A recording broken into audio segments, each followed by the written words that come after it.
what will probably be the least surprising announcement of Scripture I'll ever make. Today we're reading from the Gospel of Luke chapter 2, the origin story of Jesus. I'm sure none of you saw that one coming. Jesus was born into a very humble situation. His mother would have been considered a prostitute. The man considered to be his father owned no land. They weren't married to each other at this point. And the world was ruled by a cruel foreign power. This is about as bad of a scenario as you could possibly imagine. And that is the circumstance around Jesus' arrival. That's where his origin story picks up. And the moment Jesus is born, the situation gets worse. Because we're told Bethlehem was very crowded when Mary and Joseph showed up. Lots of people there. The inn was full. And now there's this young unmarried couple who need a place to stay. And the hotel operator is looking at these two. And he realizes this illegitimate child is going to be born that particular night. That's going to cause quite a commotion, to say the least. And the innkeeper, faced with the prospect of this tremendous distraction, says, "There's no room for you here."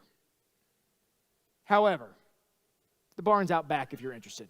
They go back to the barn, the only place available, and on that particular night, our hero arrives unseen. Now, this isn't exactly, Captain America beating up a bunch of Nazi soldiers. This isn't exactly Batman terrifying a group of street thugs.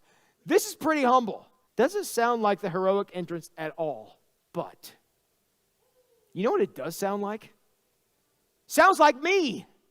It sounds like many of you. See, this is going to be a man who's going to grow up to do the kind of things I did growing up. He's not training to be a ninja or studying under the greatest warriors on earth. This is a kid who grew up in an average house, whose mom occasionally got after him to get things done. He played ball and he had friends, just like me, just like you. How do I know that? Look where he came from.